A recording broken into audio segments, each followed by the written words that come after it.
Assalamualaikum warahmatullahi wabarakatuh. Di sini kelompok kami akan membahas tentang sistem informasi akuntansi pada studi kasus sistem perbaikan forklift. Kelompok kami terdiri dari saya, Yulia Nur Rahmawati, Desiana, dan Muhammad Agung Wibowo Putra. Saya akan mulai dengan pengertian sistem informasi akuntansi.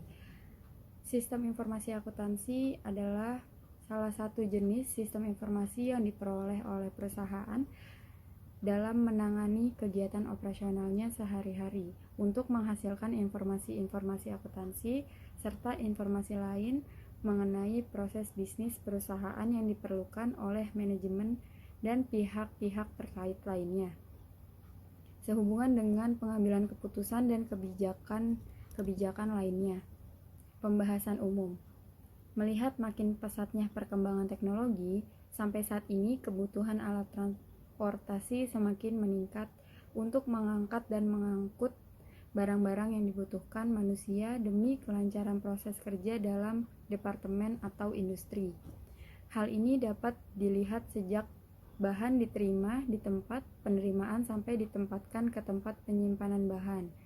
Kemudian, bahan tersebut diolah dan harus dipindahkan kembali. CV sentral teknik dalam sebuah perusahaan yang bergerak dalam bidang pengadaan suku cadang, spare part khususnya suku cadang forklift, serta jasa perbaikan dan pemeliharaan forklift yang berdiri sejak tahun 2007. Munculnya perusahaan ini berawal dari adanya keinginan untuk menangani lebih dalam bidang perbaikan dan pemeliharaan forklift. Masuk dan tujuannya: 1. Untuk menganalisa permasalahan-permasalahan yang ada pada sistem informasi penjualan pada CV sentral teknik. 2.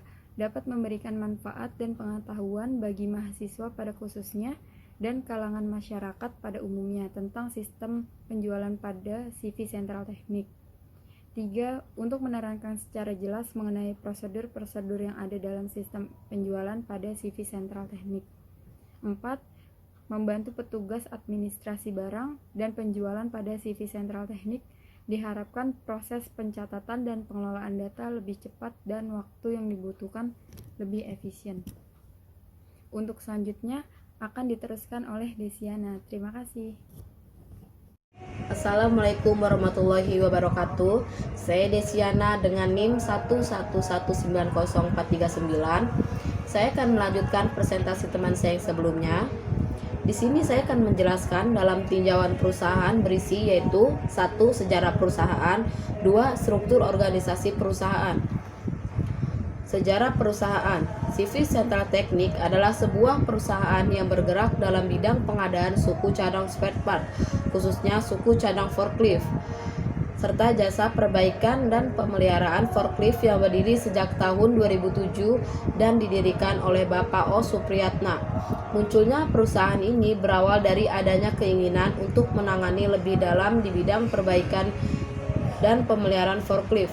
Seiring dengan perkembangnya dunia teknik yang semakin meningkat dan semakin tajam persaingannya, kami selalu berusaha untuk memenuhi kebutuhan dan keinginan pelanggan dengan adanya pengadaan suku cadang serta perbaikan dan pemeliharaan forklift dengan kualitas suku cadang yang baik, serta dalam perbaikan dan pemeliharaannya didukung oleh tenaga-tenaga ahli yang berkompeten di bidangnya.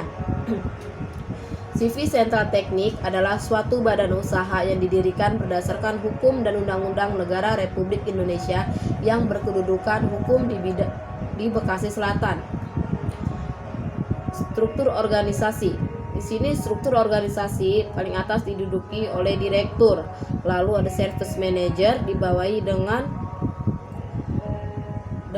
service administrasi, lalu ada mekanik, ada marketing, service, lalu ada inventory, finance, accounting, dan HRD/GE.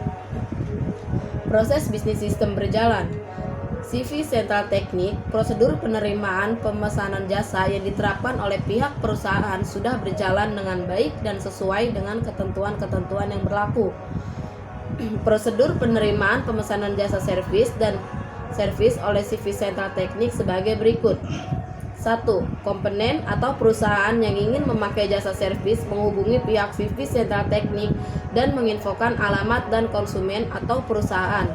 Setelah itu bernegosiasi untuk masalah waktu pengerjaannya. 2. Pengecekan maintenance secara periodik sangat dibutuhkan untuk keberlangsungan kondisi forklift. Untuk pengecekan ini hanya bisa dilakukan oleh spesialis forklift atau teknisi forklift. Setiap perusahaan bisa memakai jasa spesialis forklift yang ahli dalam bidangnya. Adapun pengecekannya sebagai berikut. 1. Pengecekan kontroler unit. 2. Pengecekan kondisi baterai menggunakan hidrometer. 3. Pengecekan motor penggerak seperti motor hidrolik dan motor steering. 4. Pengecekan error system. 5. Pengecekan wiring kabel. Baik, itu saja dari saya. Assalamualaikum warahmatullahi wabarakatuh. Lanjut ke pembahasan selanjutnya, yakni diagram activity sistem berjalan.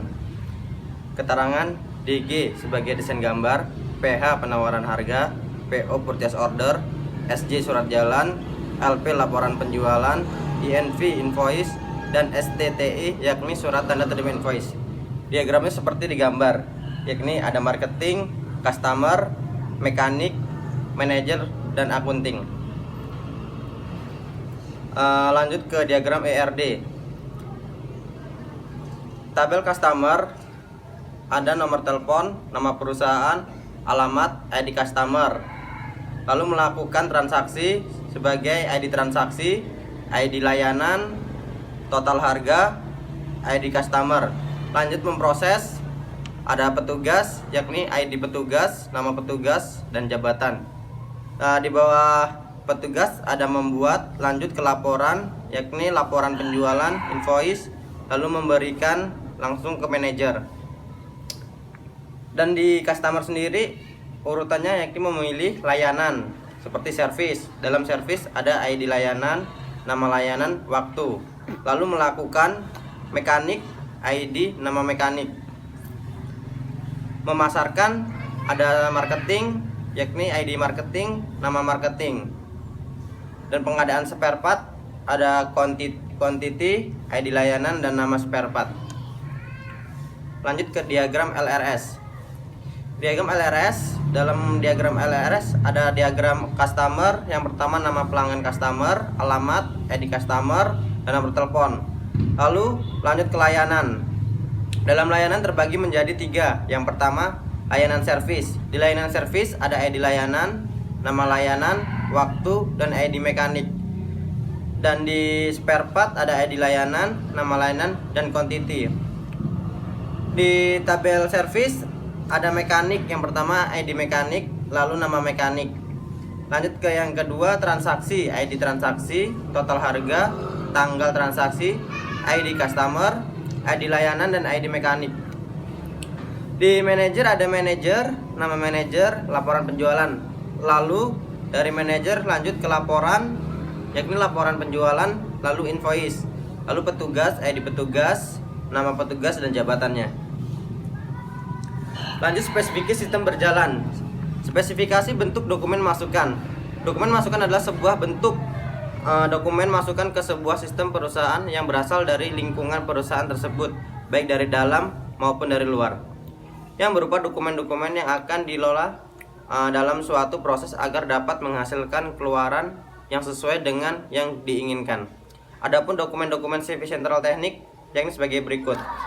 Yang pertama ada nama dokumen sebagai surat pesanan, fungsi, bukti customer memesan untuk jasa servis, sumber dari customer, tujuan bagian administrasi, medianya berbentuk kertas, jumlah rangkap ada 3 rangkap, frekuensi setiap ada pemasaran jasa, dan bentuk lampiran A01. Lanjut ke spesifikasi bentuk dokumen keluaran. Dokumen keluaran dihasilkan berdasarkan dari hasil pengolahan dari dokumen masukan. Adapun dokumen yang dihasilkan dari CV Sentral Teknik sebagai berikut. Yang pertama ada nama dokumen, invoice, fungsi sebagai bukti transaksi pemesanan jasa servis, sumber dari customer, tujuan ke bagian administrasi, medianya kertas, rangkap 3 rangkap, frekuensi setiap ada pemesanan jasa, bentuk sama lampiran A01. Permasalahan pokok. Berikut permasalahan pokok yang kami miliki. Jadi setelah mengamati dan mempelajari sistem pada CV Sentral Teknik, ditemukan masalah dalam melakukan standarisasi dan pengendalian kualitas jasa. Pemecah masalahnya ada terbagi menjadi dua. Yang pertama, mengindustrialisasikan jasa dengan cara menambah dan memanfaatkan peralatan yang canggih. Yang kedua, melakukan service customization, artinya meningkatkan identitas interaksi antara perusahaan dan pelanggan. Saran pada penulisan tugas ini, kami menyimpulkan dari seluruh pokok dan informasi yang kami dapat pada CV Sentrale Tekniknya ini.